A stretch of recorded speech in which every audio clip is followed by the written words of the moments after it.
जय श्री राम। मेरे मीन राशि के प्यारे जातक जातिका, मैं हूं आपके साथ आपका अपना डॉक्टर राज मिश्रा। कैसा व्यतीत होगा अक्टूबर आपके लिए? आप भी सोच रहे होंगे ना कुछ जल्दी जानकारी मिले, प्लानिंग कर सकें उसके, तो आपकी प्लानिंग कराते हैं। इस बार हम आपको बताते हैं कैसे कैसे व्यतीत होने वाला है। और ये तो महीना वैसे भी आपके लिए अच्छा है, लकीएस्ट है, बिकॉज आपके जो राशि स्वामी हैं वो वक्री होंगे और मित्र के घर में मेष राशि में जाएंगे। अभी तक शत्रु के घर में गोचर कर रहे थे, तो आपके लिए तो बेहतर ही रहने वाला है अक्टूबर। इस पर एक बार विस्तार से चर्चा करेंगे। स्वास्थ्य कैसा होगा, पैसे की क्या कंडीशन रहेगी, जीवन साथी का जीवन कैसा होगा, सब विस्तार से चर्चा करेंगे। लेकिन आपको उससे पहले एक सूचना दे दूं, यदि आप चाहते हैं कि राम कथा, भागवत कथा या श्री शिव महापुराण की कथा आपके क्षेत्र में हो, संगीतमय हो, आनंद देने वाली हो, दोषों को दूर करने वाली हो, सनातनियों को इकट्ठा करने वाली हो, और वो आचार्य राज मिश्रा जी के माध्यम से हो, तो आप मुझसे संपर्क कर सकते हैं। देश में विदेश में कहीं भी आप इस कार्यक्रम का आयोजन कर सकते हैं। मैं उसमें आपके साथ सम्मिलित रहूंगा। मैं उस कथा को स्वयं करके आपको आनंद प्रदान करने का प्रयास करूंगा। बात कर लेते हैं। और रात को 9 बजे, दोपहर को 12 बजे मैं लाइव आता हूं, ये भी ध्यान रखिएगा। वो फ्री होता है, उसमें कोई चार्ज नहीं लगता है। पहले या बाद में बात करना चाहेंगे तो आपको समय लेकर के बात करना पड़ेगा, लेकिन वो बड़ा लंबा टाइम मैं देता हूं और बड़ा अच्छा टाइम देता हूं। तो आपके लिए बात कर लेते हैं कि अक्टूबर आखिर कैसे व्यतीत होगा। एक तो सबसे पहले हेल्थ के पॉइंट ऑफ व्यू से ही हम चर्चा करेंगे, फिर वेल्थ इत्यादि पर जाएंगे।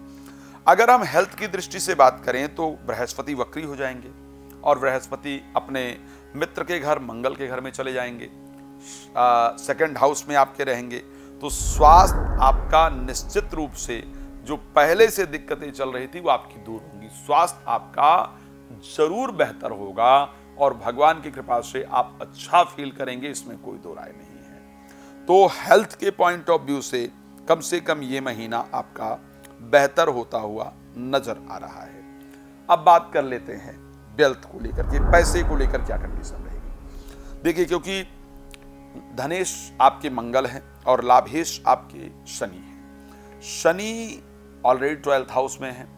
इस टाइम पैसा रोकना आपके लिए बहुत टेढ़ी खीर हो रही, बहुत मुश्किल हो रहा है, रोक ही नहीं पा रहे हैं। लेकिन बृहस्पति के वक्री होने से और मंगल नीचस्थ होकर 20 तारीख के बाद जाएंगे 20 कर्क में, पंचम भाव में, उससे पहले रहेंगे 4th हाउस के अंतर्गत। सो आपका प्रॉपर्टी से पैसा आने वाला है इस बार। आप एक तो प्रॉपर्टी में आप इन्वेस्टमेंट करने वाले हैं, इसमें कोई दो राय नहीं है, नोट कर लीजिएगा मेरी बात। प्रॉपर्टी में इन्वेस्टमेंट या नई प्रॉपर्टी इत्यादि आप खरीदने वाले हैं, वो 1 से 20 के बीच में होगा।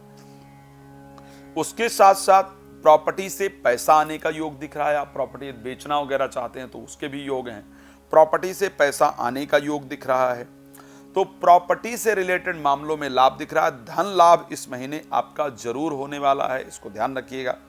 इन्वेस्टमेंट जो करेंगे उसमें थोड़ी सावधानी सोच समझ करके लगाइएगा। तो वेल्थ को लेकर के हमने बात किया। अब बात कर लेते हैं इस महीने क्या कोई प्रॉपर्टी वगैरह खरीदने का योग दिख रहा है, वो आपको बता ही दिया है। एजुकेशन को लेकर के ये महीना कैसा रहेगा, तो एजुकेशन को लेकर के जो स्टार्टिंग है वो अच्छा रहेगा। 2-3 दिन थोड़ा पढ़ने में मन नहीं लगेगा, जैसे ही 3-4 तारीख आएगी तो फिर पढ़ने में मन नहीं लगेगा, थोड़ा परेशान होंगे। लेकिन उसके बाद एजुकेशन को लेकर के देखा जाए तो कंडीशन अच्छी है। इस बार संतान को लेकर के भी कुछ खुशखबरी का योग है जो आपको प्राप्त हो, ऐसे कंडीशन दिखती है। एजुकेशन भी अच्छा दिख रहा है, हेल्थ भी अच्छा दिख रहा है, वेल्थ भी अच्छा दिख रहा है, प्रॉपर्टी को लेकर भी अच्छी चीजें दिख रही हैं। संतान की तरफ से शुभ समाचार इत्यादि प्राप्त हो, यानी बच्चों के विवाह तय होने का योग है, बच्चों की नई नौकरी प्राप्त करने का योग है, बच्चे घर इत्यादि प्राप्त करें, यानी बच्चों की तरफ से जो चल रही चिंता है वो इस महीने आपकी दूर होती हुई दिख रही है। चलिए बात कर लेते हैं मैरिड लाइफ को लेकर के क्या कंडीशन रहने वाली है। क्या मैरिड लाइफ बेहतर होगी या जीवन साथी के क्रोध का हमको शिकार होना पड़ेगा? तो भाई, जीवन साथी के क्रोध का शिकार होते हुए आप दिख रहे हैं या दिख रही हैं, उनके साथ सामंजस्य बिठाने में इस महीने में बहुत सारी दिक्कतें आने वाली हैं। एक और बात, एक्स्ट्रा मैरिटल अफेयर का योग आपकी राशि में इस बार क्लियरली नजर आ रहा है। So please be careful. Extra marital affair का योग आपकी राशि में है, लेकिन जैसे ही शुक्र 12 तारीख को राशि परिवर्तन करेंगे वैसे ही प्रोफेशनल लाइफ यानी नौकरी बदलने का योग बनेगा, नए व्यापार को करने का योग बनेगा कुछ नई चीज़ों का ऑफर आपके पास जरूर आएगा। खैर, मैं जानता हूं कि आप मुझसे बहुत कुछ जानना चाहते हैं, लेकिन समय कम है और मैं बहुत कुछ बता नहीं पा रहा हूं। इसलिए रात को 9 बजे, दोपहर को 12 बजे लाइव आता हूं। आप आइए, जुड़िए, डिटेल में चर्चा करते हैं और आपको सारी जानकारी देते हैं। भगवान आपके जीवन को सुख समृद्धियों से परिपूर्ण रखें, इसी शुभकामना के साथ इस कार्यक्रम को देते हैं विराम। आपका जुड़ने के लिए धन्यवाद। जय श्री राम।